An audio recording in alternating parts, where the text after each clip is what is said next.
Les néons de Decker Hardware bourdonnaient au-dessus de ma tête tandis que j'empilais une nouvelle livraison de planches de 50x100, le poids familier d'un travail honnête manquant comme il l'avait fait ces 14 dernières années. Je m'appelle Ezra Carter, j'ai 36 ans, et je pensais savoir à quoi ressemblait ma vie. Je pensais avoir tout compris. Un emploi stable, un mariage stable, un avenir stable. Mais la stabilité, j'allais la prendre, peut pourrir de l'intérieur pendant que vous êtes trop occupé à être reconnaissant pour le remarquer. J'ai rencontré Evelyne un mardi qui ressemblait à tous les autres. Elle est entrée dans le magasin avec cette démarche assurée que certaines femmes perfectionnent à la fin de la vingtaine, à la recherche de peinture en aérosol pour ce qu'elle appelait un projet visionnaire. Ses cheveux captaient la lumière de l'après-midi qui filtrait à travers nos fenêtres avant, et lorsqu'elle a souri à mon offre d'aide, quelque chose dans ma poitrine s'est mis en place. De quel genre de vision parlons-nous ici, ai-je demandé, en la conduisant dans l'allée des peintures. Le genre où je transforme une étagère de vide-grenier en piteux état en quelque chose qui ne donne pas l'impression d'avoir survécu à une tornade. Elle a ri, et bon sang, ce rire. C'était authentique, sans retenue, le genre qui vous donne envie de l'entendre à nouveau immédiatement. Nous avons parlé pendant 20 minutes des finitions de peinture et des après, mais en réalité, nous parlions de tout le reste. Son programme de massothérapie, mes projets de peut-être diriger le magasin un jour, la façon dont les petites villes soit vous piègent, soit vous apprennent à apprécier les choses simples.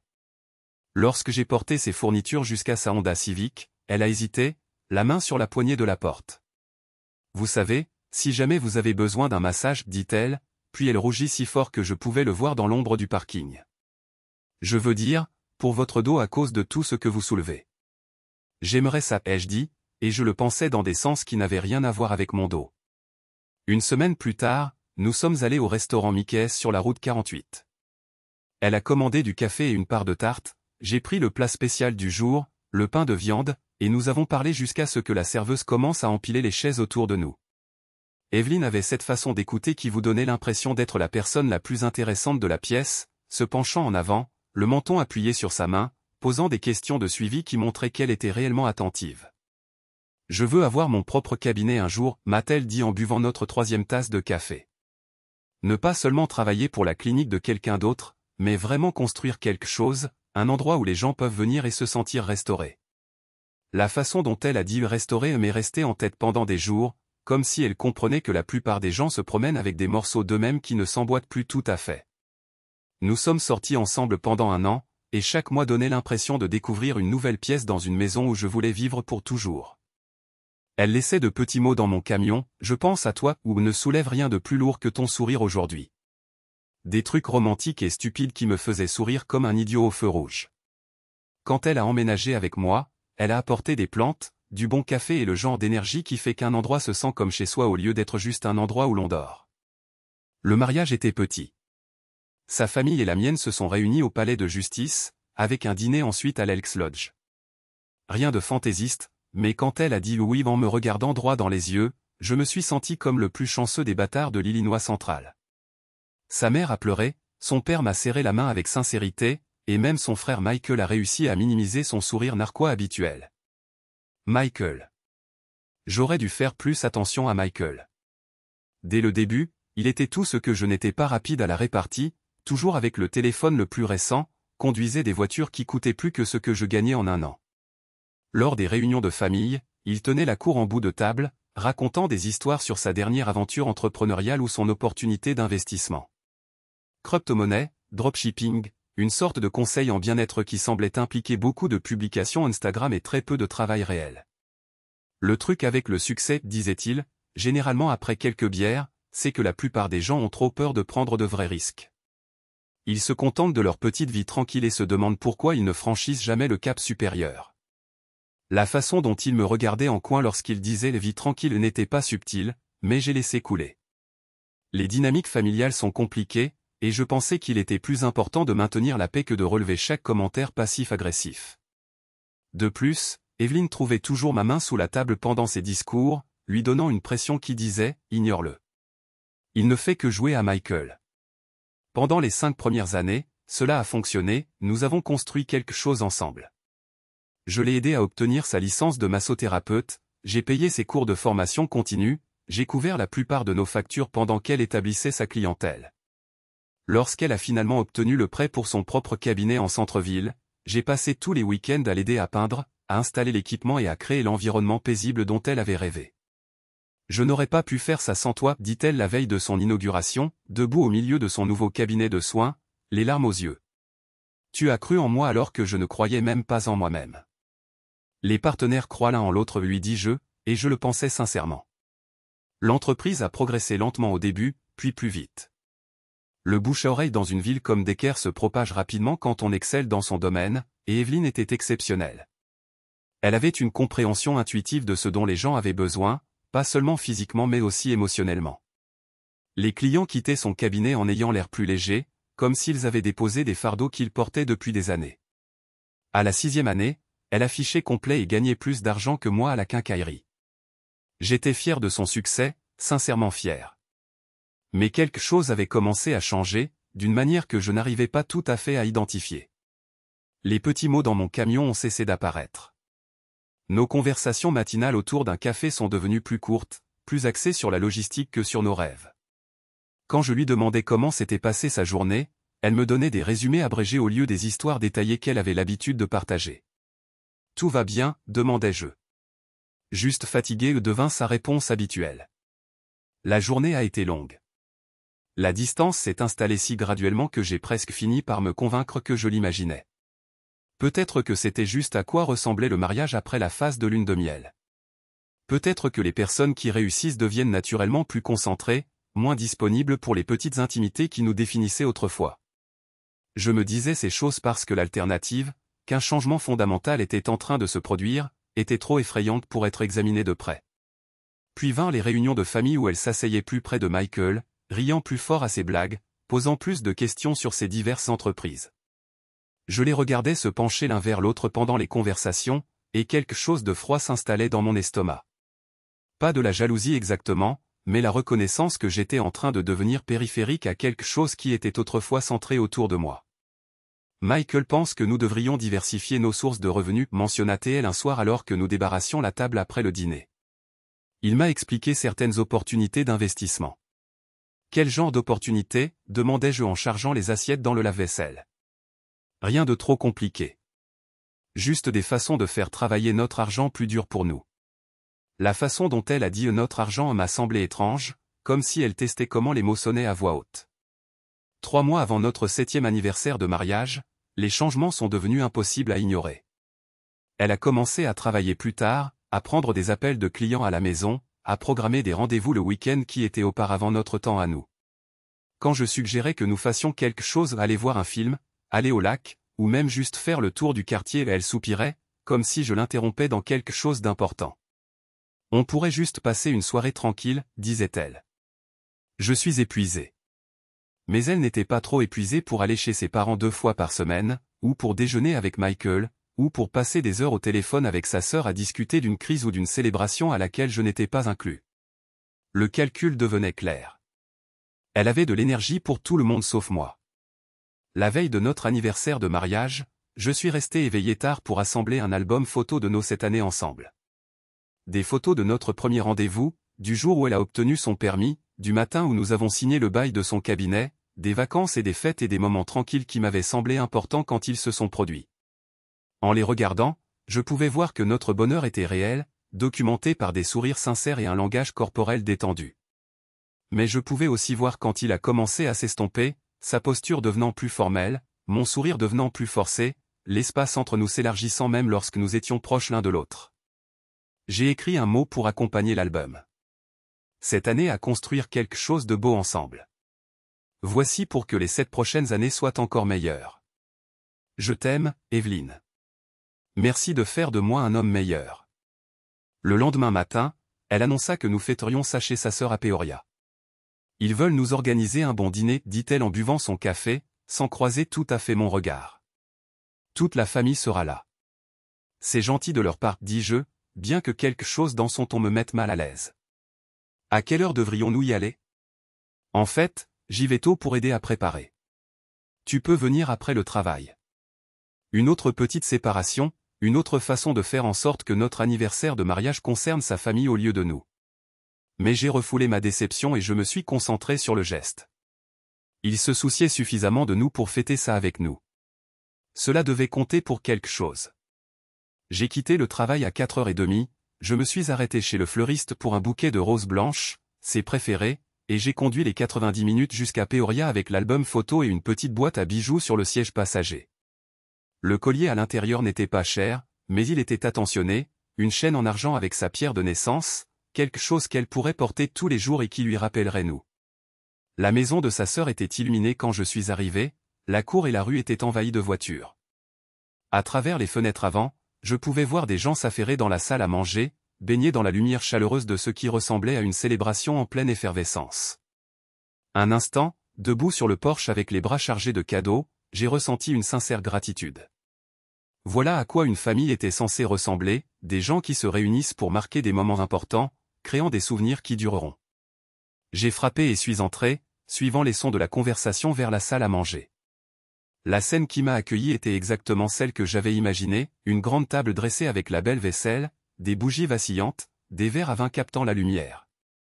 11 personnes étaient assises autour de la table, engagées dans une conversation animée qui s'est interrompue quand je suis apparu dans l'embrasure de la porte. Ce que je n'avais pas prévu, c'était l'absence d'une chaise vide. Je suis resté là un instant, observant la table complète, les couverts qui avaient manifestement été prévus sans moi. Chaque siège était occupé. Evelyn était assise entre sa mère et Michael, visiblement à l'aise, pas du tout comme quelqu'un dont le mari vient d'arriver pour leur dîner d'anniversaire. Ezra a lancé sa sœur, sans bouger de sa chaise. On se demandait quand tu arriverais. Désolé d'être un peu en retard, ai-je dit, déplaçant les fleurs et la boîte cadeau sur un bras. La circulation était plus dense que prévu.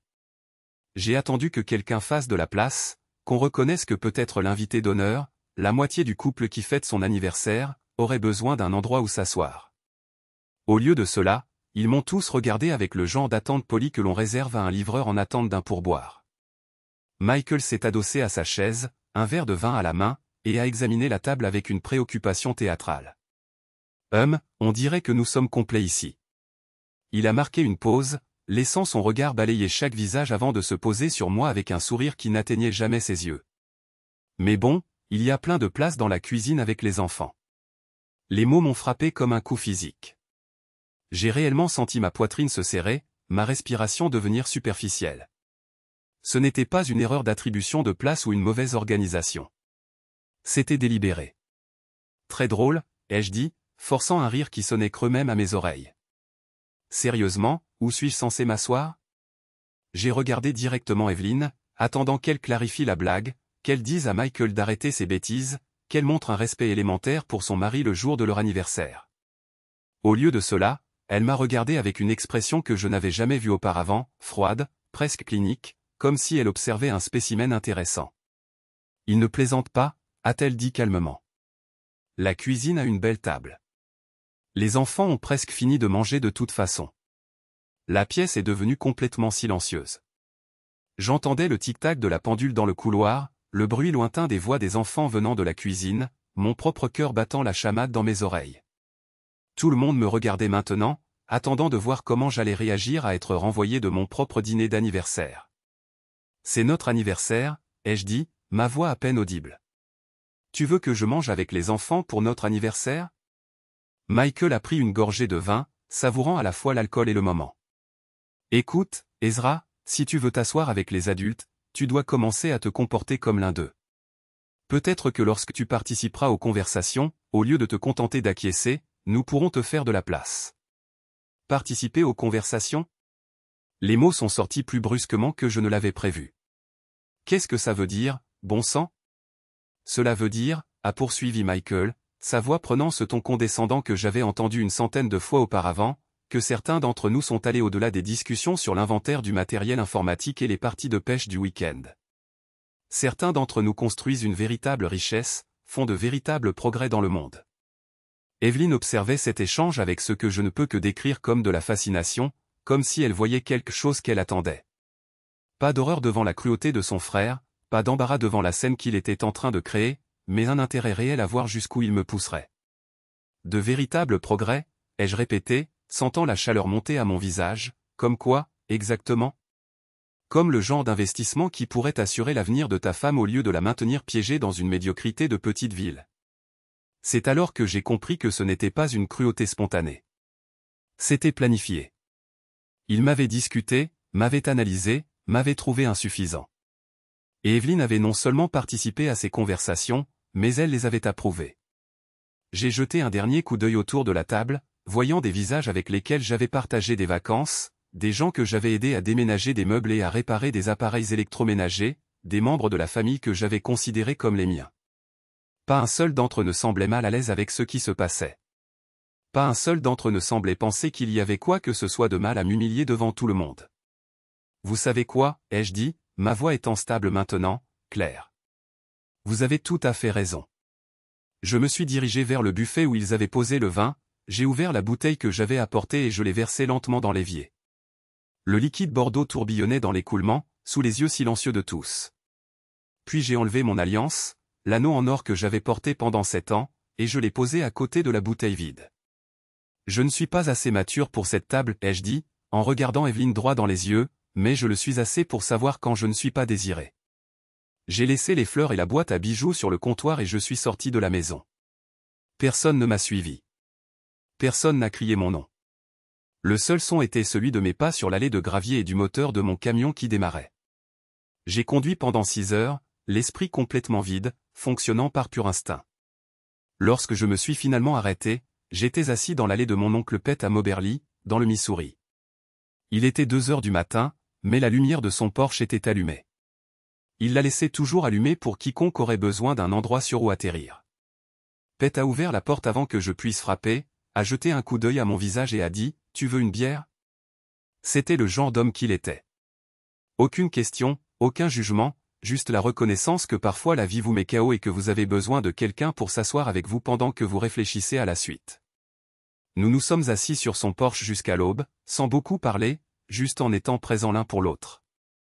Lorsque le soleil a commencé à se lever, j'ai sorti une feuille de papier du tiroir de sa cuisine et j'ai écrit une lettre à Evelyne, pas en colère, pas suppliant, juste clair. Tu ne m'as pas seulement humilié, ai-je écrit. Tu as fait un choix. Je comprends maintenant que tu te retires depuis des mois, et j'étais trop investi dans notre histoire pour le voir clairement. Mais hier soir, tout est devenu limpide. Tu veux l'approbation de Michael plus que tu ne veux un mari. Tu veux sa version du succès plus que tu ne veux un partenariat. Je ne vais pas me battre pour quelqu'un qui reste silencieux pendant que sa famille me traite comme un déchet et qui sourit ensuite pendant qu'ils le font. Bonne chance avec ce que tu construis. J'en ai fini. J'ai pris une photo de la lettre et je l'ai envoyée sur son téléphone, puis j'ai supprimé son numéro. La réponse est arrivée 3 heures plus tard. On peut se parler alors? Je pense que tu as mal compris ce qui s'est passé alors? Tu surréagis. Tu m'as embarrassé en partant comme ça. Je l'ai embarrassé en quittant mon propre dîner d'anniversaire après qu'on m'ait dit de manger avec les enfants. La déconnexion était si complète, si totale, que j'ai réalisé que nous vivions dans des réalités différentes depuis des mois. J'ai passé la semaine suivante chez Pete à l'aider à réparer son garage, à organiser son atelier, à faire le genre de travail physique qui occupe vos mains pendant que votre esprit traite un traumatisme. Chaque jour, d'autres messages arrivaient d'Evelyne, d'abord apologétiques, puis défensifs, puis en colère, puis désespérés. Je n'ai répondu à aucun d'eux. Le 8e jour, j'ai emprunté l'ordinateur portable de Pete et j'ai commencé à examiner nos relevés financiers. Ce que j'ai trouvé était un schéma systématique de dépendance financière que j'avais été trop confiant pour reconnaître. Son assurance auto était sous ma police. Son téléphone était sur mon forfait. L'enregistrement de l'entreprise était à mon nom parce que j'avais signé les papiers quand elle avait dit qu'elle était trop occupée avec ses clients pour s'occuper de la paperasse. L'entreprise de massothérapie dont elle était si fière, celle qui l'avait rendue financièrement indépendante, celle qui lui avait donné la confiance nécessaire pour me traiter comme un fardeau, était légalement à moi. Chaque permis, chaque compte bancaire, chaque relation commerciale était liée à mon nom et à mon crédit. J'ai appelé mon ami Julian, un assistant juridique à Springfield, et je lui ai demandé d'examiner les documents que j'avais rassemblés. Jésus, Ezra, a-t-il dit après avoir tout regardé, tu es techniquement propriétaire de toute son entreprise. La société à responsabilité limitée, les comptes bancaires, les prêts d'équipement. Tout est à ton nom. Ce n'est pas possible. C'est absolument exact. Elle opère sous ta licence commerciale, en utilisant ton numéro d'identification fiscale, tout. Si tu le voulais, tu pourrais tout arrêter demain. Le pouvoir de cette réalisation était enivrant et terrifiant. Je pouvais détruire tout ce qu'elle avait construit avec quelques appels téléphoniques, mais ce genre de vengeance me semblait trop facile, trop insignifiante. Si j'allais agir, il fallait que ce soit stratégique, légal et complet. J'ai passé les 3 jours suivants à tout documenter, chaque paiement que j'avais effectué pour son entreprise, chaque facture que j'avais couverte, chaque investissement que j'avais fait dans son succès. La table de massage, le mobilier de bureau, l'ordinateur portable qu'elle utilisait pour la planification, la conception du site web, les supports marketing initiaux. Des milliers de dollars que j'avais versés sans y penser à 2 fois parce que je croyais que nous construisions quelque chose ensemble. Quand j'ai eu fini, j'avais une feuille de calcul qui montrait exactement à quel point notre partenariat avait été unilatéral, non seulement financièrement, mais aussi émotionnellement. J'avais été la fondation sur laquelle elle avait construit sa nouvelle vie, et dès qu'elle s'était sentie suffisamment stable, elle avait commencé à chercher une stratégie de sortie. C'est à ce moment-là que j'ai décidé de passer à l'action. Tout d'abord, j'ai changé tous les mots de passe de l'entreprise, le système de planification, le traitement des paiements, l'adresse email professionnelle, les profils sur les réseaux sociaux. Tout s'est arrêté en quelques heures.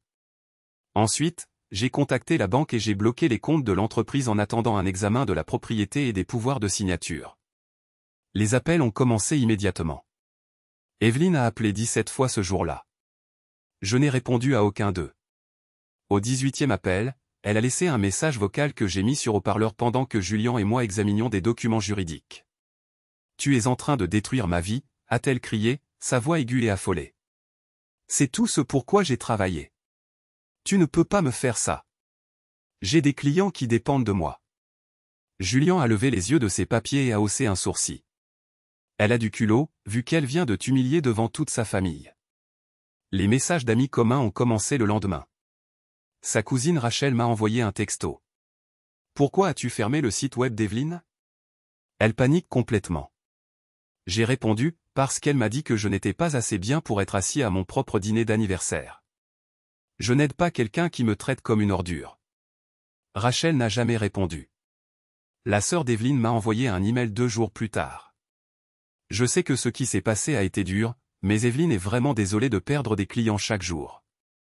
Peux-tu au moins l'aider à transférer l'entreprise à son nom? Maintenant, elle voulait mon aide après être restée silencieuse pendant que Michael me détruisait. Après avoir regardé Evelyne sourire pendant que cela se produisait. Maintenant, elle se souciait de l'équité. J'ai répondu, elle peut engager un avocat. J'en ai assez d'être utilisé. Puis Michael lui-même m'a envoyé un texto. Tu te comportes comme un enfant. Grandis et arrange ça. J'ai regardé le message pendant un long moment, sentant 7 ans de ressentiment accumulé se cristalliser en quelque chose de froid et de dur. Puis j'ai répondu. Tu t'es assis à ma place à mon dîner d'anniversaire et tu as dit à ma femme qu'elle méritait quelqu'un de plus riche. Je suis parti sans te casser le nez. C'était moi qui grandissais. Il n'a pas répondu. Une semaine plus tard, Evelyne est allée en voiture chez oncle Pet. Elle n'a pas appelé avant, n'a pas demandé la permission, elle s'est juste pointée et a frappé à la porte pendant que j'étais dans le garage en train d'aider Pet à reconstruire un carburateur. Quand j'ai contourné le coin et que je l'ai vue debout sur le porche, j'ai failli ne pas la reconnaître. Elle avait perdu du poids, ses cheveux étaient sales et elle pleurait de ses larmes désespérées qui vous laissent le visage bouffi et les yeux rouges et gonflés. « S'il te plaît, Ezra, a-t-elle dit d'une voix étranglée. J'ai fait une erreur. J'essayais d'impressionner ma famille, et je n'ai pas réalisé l'effet que ça aurait. Je suis tellement désolé. S'il te plaît, aide-moi à arranger ça. Je suis resté là, à regarder la femme que j'avais aimée pendant 7 ans, et je n'ai rien ressenti. Ni colère, ni satisfaction, ni même pitié. Juste un vide profond là où tous ces sentiments se trouvaient autrefois. Tu es cruel, a-t-elle continué quand je n'ai pas répondu. J'ai fait une seule erreur. Pourquoi me punis-tu comme ça? Une seule erreur. Comme si 7 ans à me considérer comme acquis, 7 ans à laisser son frère me manquer de respect, 7 ans à bâtir son succès sur mes fondations pouvaient se résumer à une seule erreur. Ce n'est pas une punition, ai-je dit doucement. C'est ce qu'on ressent quand on cesse de laisser quelqu'un vous utiliser. Elle a essayé de s'avancer, les bras tendus comme si elle allait me prendre dans ses bras. J'ai reculé. Je t'aime, a-t-elle murmuré. Non, ai-je répondu. Tu aimais ce que je pouvais faire pour toi. Il y a une différence. Elle est restée là pendant 1 minute de plus, les larmes coulant sur son visage, attendant que je change d'avis. Quand je ne l'ai pas fait, elle s'est retournée et est retournée à sa voiture. Je l'ai regardée s'éloigner et j'ai senti quelque chose se mettre en place à l'intérieur de moi, comme une porte qui se fermait sur une pièce dans laquelle je n'aurais plus jamais besoin d'entrer. Mais ce n'était pas fini. Loin de là. 2 semaines plus tard, j'ai reçu une citation à comparaître. Evelyne intentait une action en justice pour obtenir la moitié de tous les bénéfices de l'entreprise des 6 derniers mois, affirmant qu'elle avait droit à une compensation pour sa contribution au partenariat. La même entreprise qui était enregistrée à mon nom, financée par mon argent, construite sur mon crédit. La même entreprise que je venais de fermer après qu'elle m'ait jeté comme une ordure. Et maintenant, elle voulait être payée pour ce privilège. J'ai appelé Julien immédiatement. Est-ce qu'elle peut vraiment faire ça? Elle peut déposer ce qu'elle veut, a-t-il dit. Ça ne veut pas dire qu'elle gagnera. Compte tenu de la documentation que tu as rassemblée, elle n'a aucun argument juridique qui tienne. Mais je n'allais pas seulement me défendre. J'allais détruire son dossier si complètement qu'elle ne penserait plus jamais à me courir après. J'ai engagé un vrai avocat cette fois-ci, pas seulement Julien, quelqu'un qui avait de l'expérience dans les litiges commerciaux et la protection des actifs.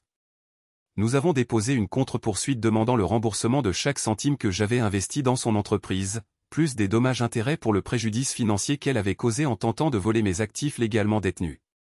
Alors que la bataille juridique se préparait, j'ai reçu un message Facebook de quelqu'un qui s'appelait Camilla. Aucun ami en commun, aucune connexion que je pouvais identifier. Salut. Je ne te connais pas, mais je pense qu'on devrait parler. Mon premier réflexe a été d'ignorer. Ça pouvait être du spam, une arnaque quelconque. Mais il y avait quelque chose dans ce ton direct qui m'a poussé à répondre. Qui êtes-vous? De quoi s'agit-il? Je suis sorti avec Michael. Il m'a dit des choses que tu devrais probablement savoir. Mon cœur a commencé à battre la chamade. Quel genre de choses? J'ai entendu Michael se vanter auprès de ses amis il y a quelques mois. Il a dit que ta femme serait hors de ta maison d'ici la fin de l'année. Qu'elle en avait marre de te traîner comme un boulet et qu'il l'aidait à comprendre qu'elle pouvait faire mieux. Ces mots m'ont frappé comme un coup physique. Un boulet. C'est comme ça qu'il parlait de moi pendant que je payais son entreprise, que je soutenais ses rêves, que je croyais que nous construisions quelque chose ensemble. Avez-vous une preuve de tout ça? Je n'ai pas d'enregistrement ou quoi que ce soit, mais je me souviens des détails. Le bar, où c'est arrivé, la date, ce que Michael portait. Je serai prête à écrire une déclaration si tu en as besoin. Pourquoi me racontez-vous ça? Parce que Michael est une ordure qui détruit tout ce qu'il touche, et je n'aime pas voir des gens bien se faire avoir. Cette conversation a tout changé. Il ne s'agissait pas seulement d'Evelyne qui s'éloignait ou qui grandissait différemment. Il s'agissait de Michael empoisonnant systématiquement mon mariage, convainquant ma femme que je la freinais, orchestrant mon humiliation lors de ce dîner d'anniversaire. Et Evelyne n'avait pas seulement écouté ce qu'il disait, elle avait participé à la planification de ma destruction. La trahison était plus profonde que je ne l'imaginais. Ce n'était pas une cruauté spontanée. C'était une démolition de réputation préméditée. J'ai rencontré mon avocat le lendemain et j'ai exposé tout ce que Camilla m'avait dit.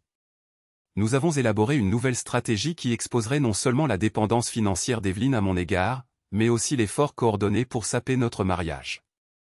Cela change toute l'affaire, a déclaré mon avocat.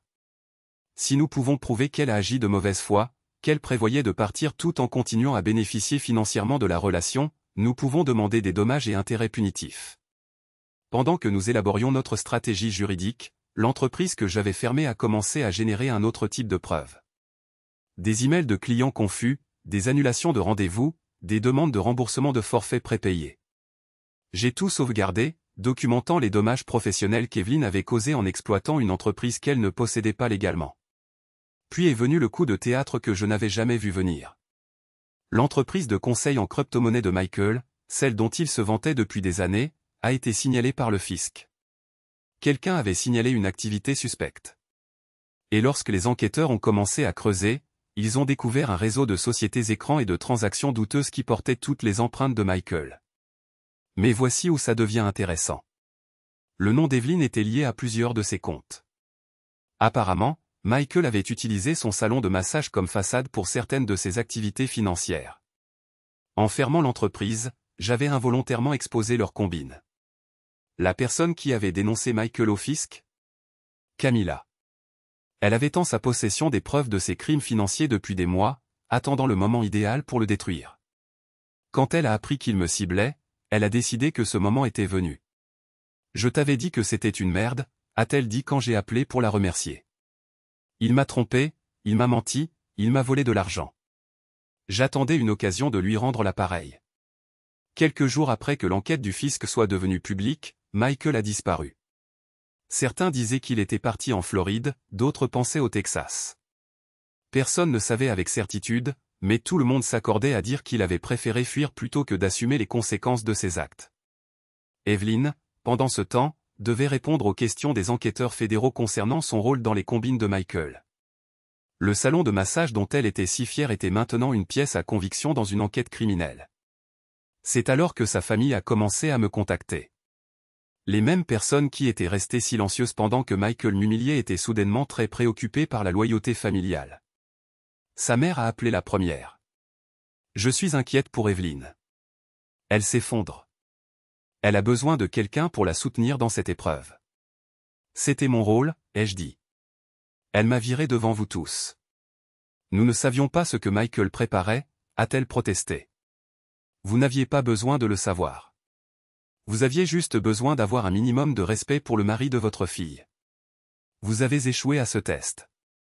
Sa sœur a essayé ensuite, puis son père, puis un défilé de cousins et d'amis de la famille. Tous voulaient que je sois la personne la plus raisonnable pour aider Evelyn à traverser sa crise, pour pardonner et oublier. Aucun d'eux ne semblait comprendre que le pardon exige la reconnaissance d'un acte répréhensible, et que la responsabilité exige des conséquences. Evelyn avait fait son choix devant une salle remplie de gens. Maintenant, elle pouvait vivre avec les résultats. La procédure judiciaire s'est déroulée rapidement. Une fois que l'enquête fédérale a commencé, l'avocat d'Evelyn lui a conseillé de trouver un arrangement plutôt que de risquer que son implication dans les crimes de Michael soit rendue publique. Elle a accepté de céder tous les droits sur l'entreprise, d'abandonner ses demandes d'indemnisation et de payer une partie de mes frais d'avocat. Mais je ne me contentais pas de gagner l'affaire. Je voulais une reconnaissance de ce qu'elle avait fait. Mon avocat a rédigé une déclaration de règlement qui stipulait qu'Evelyn devait reconnaître par écrit qu'elle avait reçu de la part d'Ezra Carter un soutien et une aide qui dépassait toute attente raisonnable en matière de partenariat, et que ses revendications sur les actifs de l'entreprise étaient sans fondement. Elle a contesté ce libellé pendant des semaines, mais a finalement signé. Elle n'avait pas d'autre choix. Le jour où le règlement a été finalisé, je suis rentré à Decatur et j'ai commencé à reconstruire ma vie. J'ai conservé l'entreprise de massothérapie, j'ai embauché un thérapeute agréé pour la gérer efficacement et je l'ai transformée en une entreprise légitime et rentable. La quincaillerie m'a promu gérant lorsque j'ai démontré ma capacité à gérer des négociations complexes et des défis juridiques.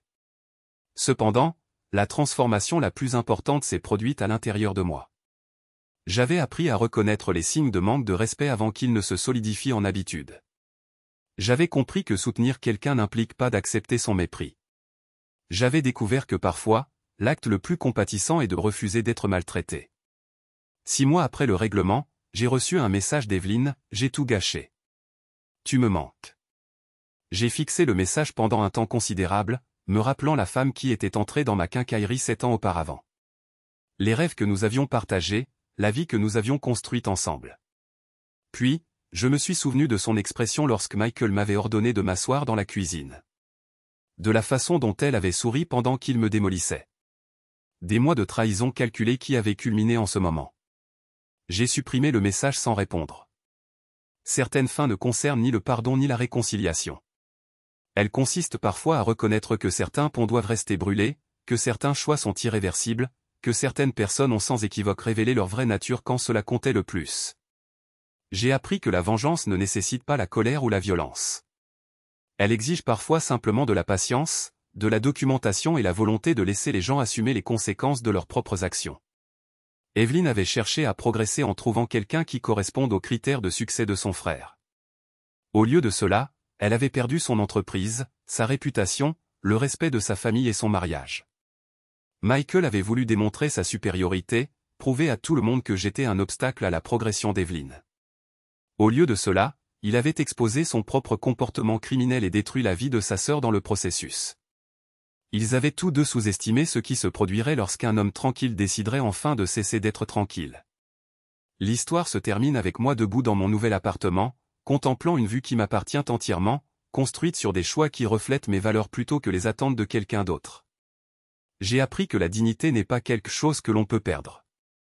C'est quelque chose que l'on peut abandonner. Et j'ai appris la distinction entre les deux. Evelyne a fait son choix lors de ce dîner d'anniversaire. J'ai fait le mien dans les mois qui ont suivi. La différence est que j'ai fait le mien les yeux grands ouverts, comprenant précisément ce que cela coûterait et précisément ce que cela valait. Et c'est ainsi que j'ai appris que parfois, la table de la cuisine est précisément l'endroit où il faut être. Non pas parce que quelqu'un d'autre vous y a placé, mais parce que vous avez choisi de laisser l'autre table derrière vous. Le téléphone a sonné alors que j'écrivais ceci, l'identification de l'appelant affichant le numéro d'Evelyne. Je l'ai regardé sonner 4 fois, puis passer à la messagerie vocale. Quelques minutes plus tard, la notification a retenti. Je ne l'ai pas écoutée. Certaines conversations sont terminées avant même d'avoir commencé, et certains chapitres se referment d'eux-mêmes. Sam.